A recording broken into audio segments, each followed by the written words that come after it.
There were lots of drugs, everything from peyote to hashish to marijuana to mescaline to LSD, and they were all being experimented with by a generation that was breaking with the 1950s Leave It to Beaver America. We tell young people today, drop out of school, because school's education today is the worst narcotic drug of all. Hello and welcome to the inaugural episode of Pharmatopia. In this podcast, we explore the history and laws that make up modern drug culture and give in-depth analysis into the amazing and occasionally odd stories from the world's black and not-so-black market. My name is Benjamin Turley, and on today's show, we'll be discussing LSD and how one of the most powerful, perhaps the most famous psychedelic of all time, shaped an entire decade.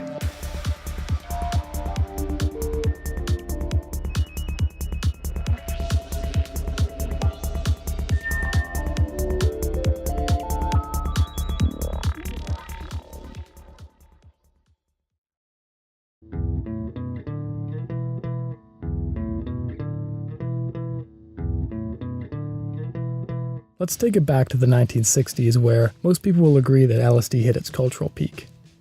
It is here that it became heavily ingrained in the hippie counterculture movement. Today it remains very illegal as a Schedule I drug in the United States, but recently the FDA has opened it up for further testing and is currently undergoing trials for psychological stress relief in Johns Hopkins University. Steve Jobs made no secret that he experimented with the drug in college, and Kary Mullis credits the drug for his Nobel Prize in biochemistry.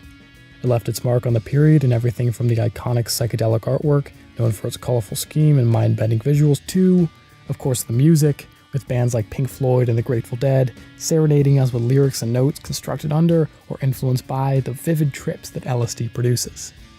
The drug became so popular, in fact, that one of the Beatles' best-known songs, Lucy in the Sky with Diamonds, was essentially an ode to the chemical, with the title spelling out the name LSD.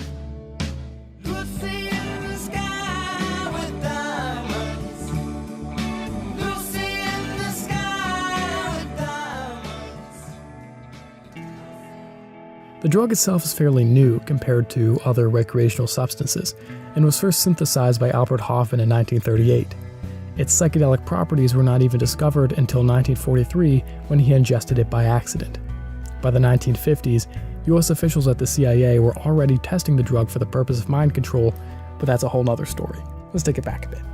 You know, the history of LSD on the west coast of the United States began in the late 1950s. It was brought to America initially on the West Coast by a man by the name of Al Hubbard, who was a Canadian. And during the late 1950s, he was traveling up and down the West Coast, introducing people to the drug. He was a Catholic, but he was a believer that LSD had profound therapeutic uses. That's John Markoff.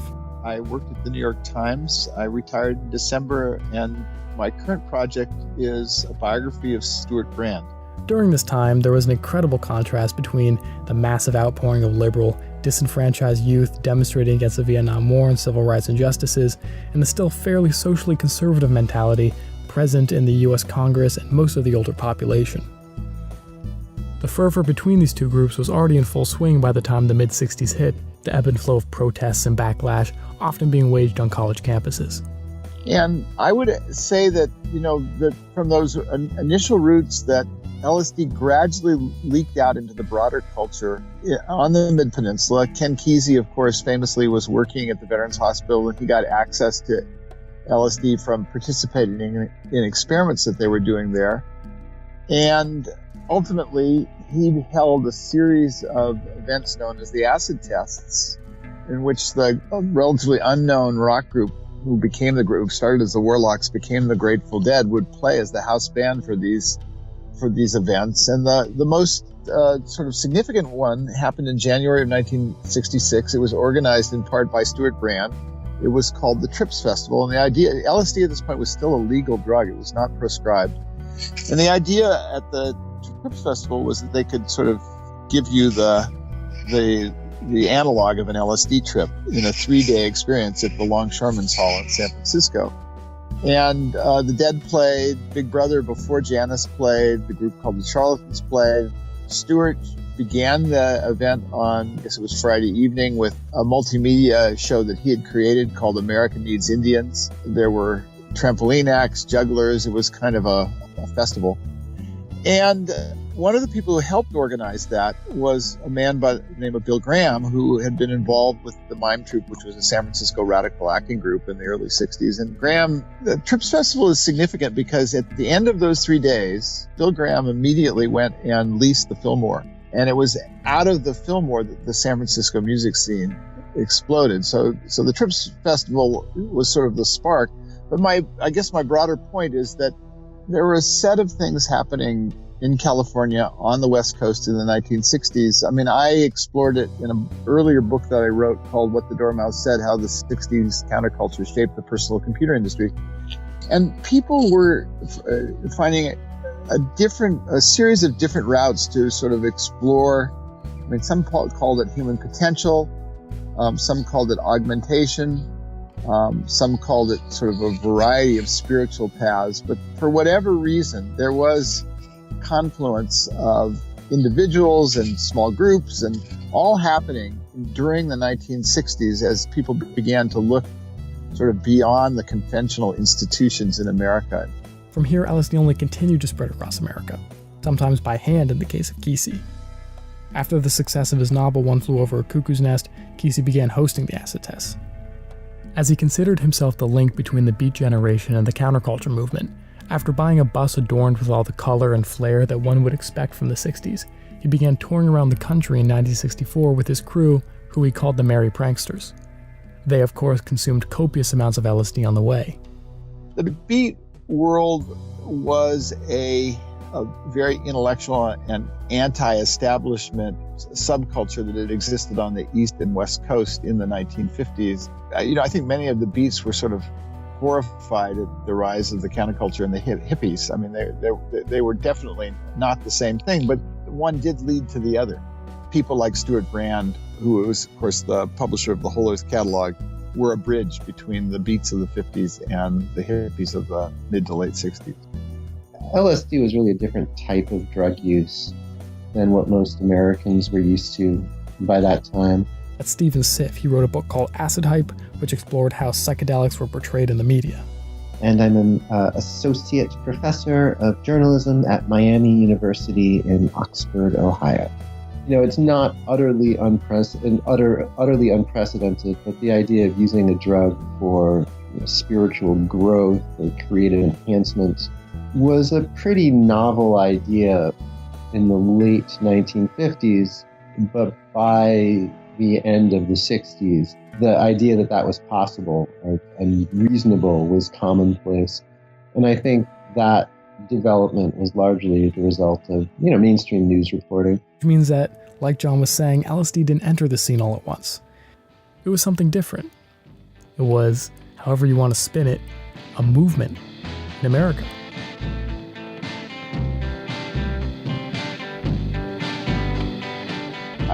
My perspective on the world is what is described by academics as the social construction of reality. Or the social construction of technology. I don't think that technology happens in a vacuum. It happens in a particular context. There's actually an interesting theoretical model for what happened that was basically put forward by people who are physicists, actually, at the Santa Fe Institute in New Mexico. And their argument is that creativity and innovation happen at what they call the edge of chaos. And so if you were around on the peninsula during the 1960s, that was what you would describe as a very chaotic time. And these people in the laboratories who did this work, that was the context in which they were doing it. And some of them experimented with drugs at all three of the laboratories, not all of them. And it was that interface between what was going on in the outside world and these engineering groups that I think set that time apart. So it's a slightly different view than the very simple notion you take a pill and you become smarter or you become more creative. That's not the way it works. However, there are these times, and in the 1960s was a very different time than anything in Silicon Valley and its bro culture today. And I would argue it was one of the most creative times in the Valley. It was, the drug was really received with a lot of enthusiasm and excitement by mainstream scientists and by journalism, or by journalists.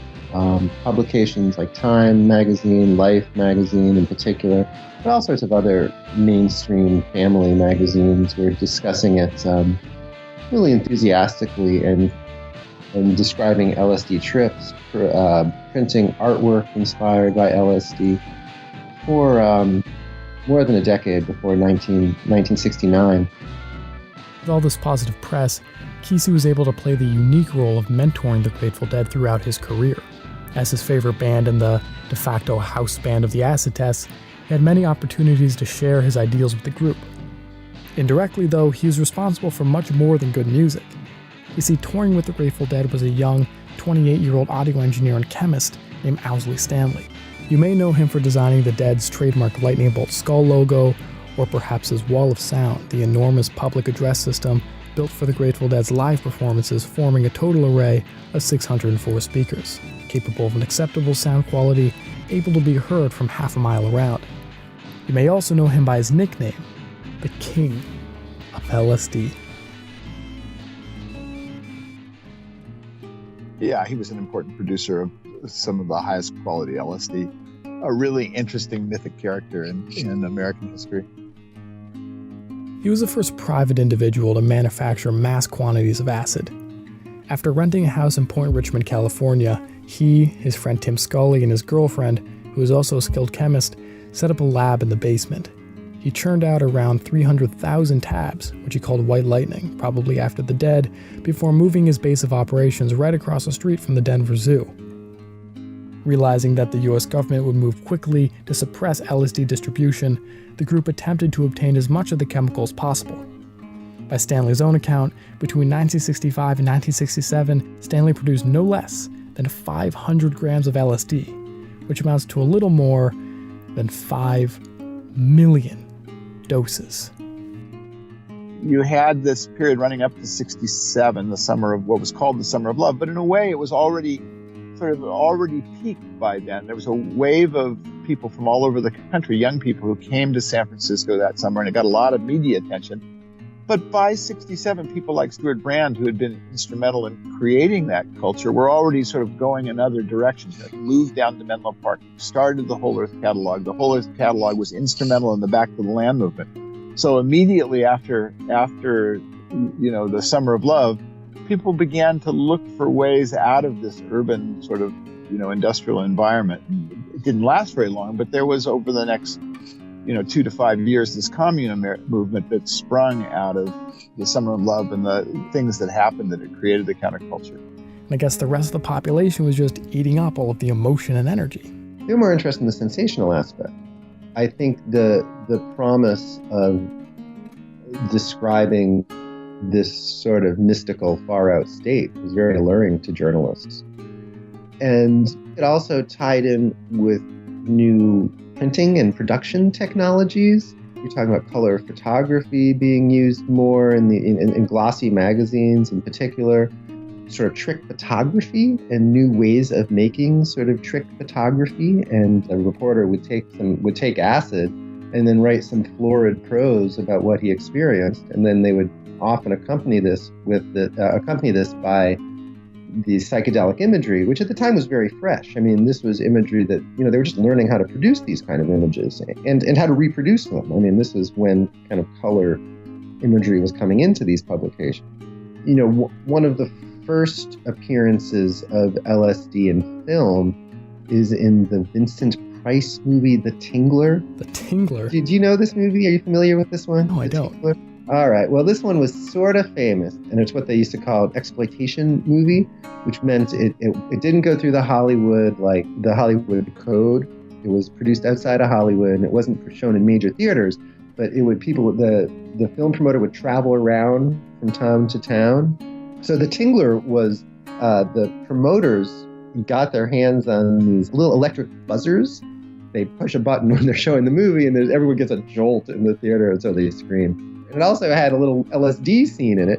And the way they showed LSD in this movie was by suddenly having read a couple of a couple of scenes with hand-colored red color in the otherwise black and white movie.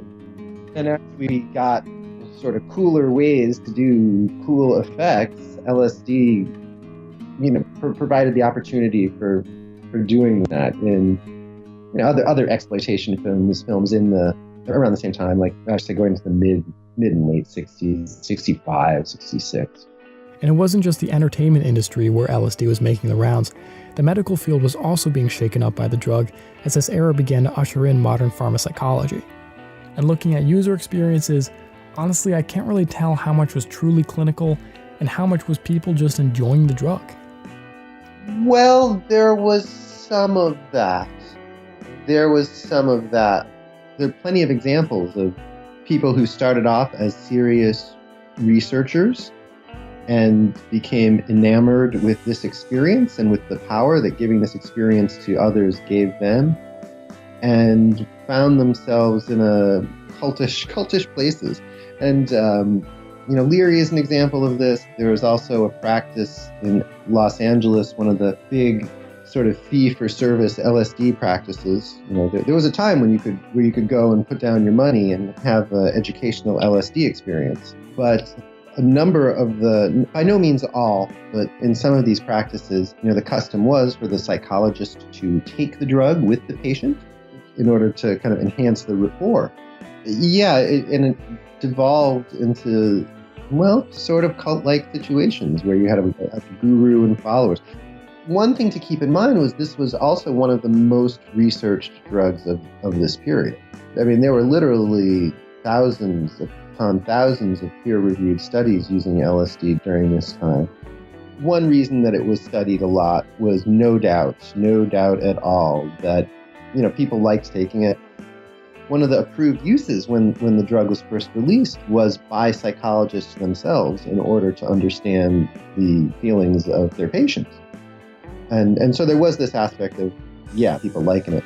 But then there was also a sort of legitimate, if misguided, hope in its scholarly potential and understanding. And then there's the problem of clinical trials. People on LSD are pretty susceptible to suggestions. And if the experimenter is also on LSD, it creates a situation where it's very easy to get a result that you're looking for. As acid started to get distributed by these professionals and continued to be commercially produced, public figures began advocating for its consumption. Harvard professor Timothy Leary popularized the term tune in, turn on, and drop out as he began speaking on, you can hear it from him.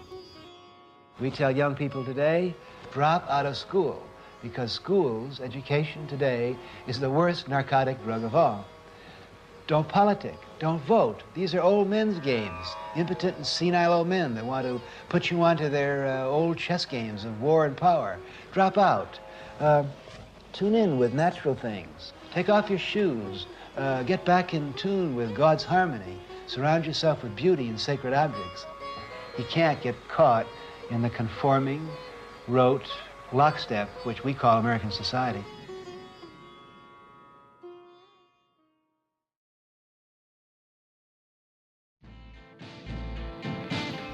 Eventually, all this fervor began to drown the drug in negative publicity as the views of the US population began to trend away from interest in favor of, frankly, open opposition.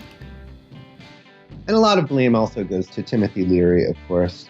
He was urging people to drop out of school. He was reckless. He was reckless personally, toward people around him and encouraging a certain recklessness.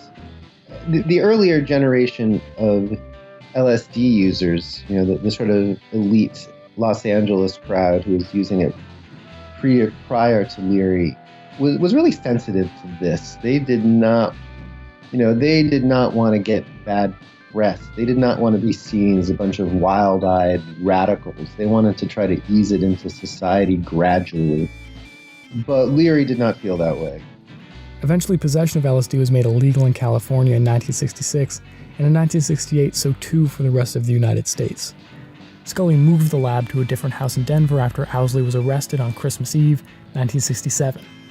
Before the second lab was discovered in 1968, the group had already supplied most of the LSD in California. was so much produced that they would occasionally hand it out for free at music festivals, especially their main distribution source, Grateful Dead concerts. It's actually discussed in terms of moral panic by a number of authors. A guy from Buffalo published a paper claiming that LSD caused chromosomal damage. And he was motivated because he had gone on to some trip to San Francisco and saw these people using LSD and was very concerned there must be something wrong. And he did a very crude experiment. He actually got chromosomes in a petri dish and squeezed some LSD over them and looked for damage, and lo and behold, he found some. And so he publishes this article in Science that LSD causes chromosomal damage. The article was retracted by Science a couple of years later. And as I said, it was a poorly designed study. There are all sorts, if you put chromosomes in a dish and put dish soap over them, you'll damage them. But people, I think at that time, they were primed to find something wrong with LSD. I mean, they were ready for this. I think in large part because so many people were appalled by Timothy Leary, and also probably appalled by the general direction that the counterculture and the hippies who had started adopting this drug were taking. And so there was a ton of attention to this finding in women's magazines and in newspapers, and across the mass media. It was described as a panic. There's stories about young women seeking abortions because they had used LSD while they were pregnant. And a lot of these rumors have really discrete sources. I mean, even the story about the guy, the college kids who stared at the sun and went blind from using LSD. That's sort of a rumor that I think is still flying around, that you can, if you do too much acid, you can stare at the sun and go blind.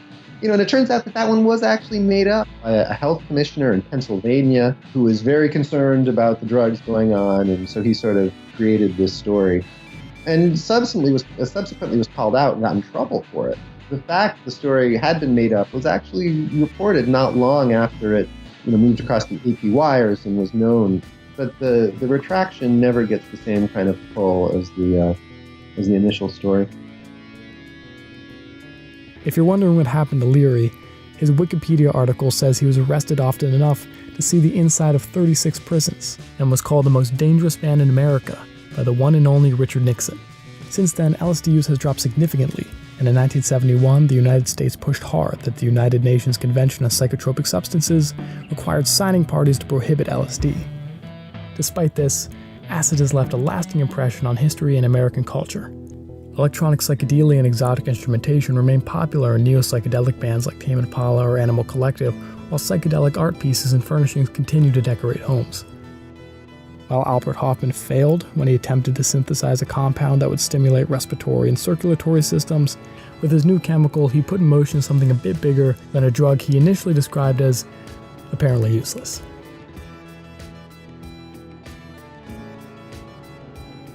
Thank you for tuning in to Pharmatopia. I hope you enjoyed and will continue to enjoy the series.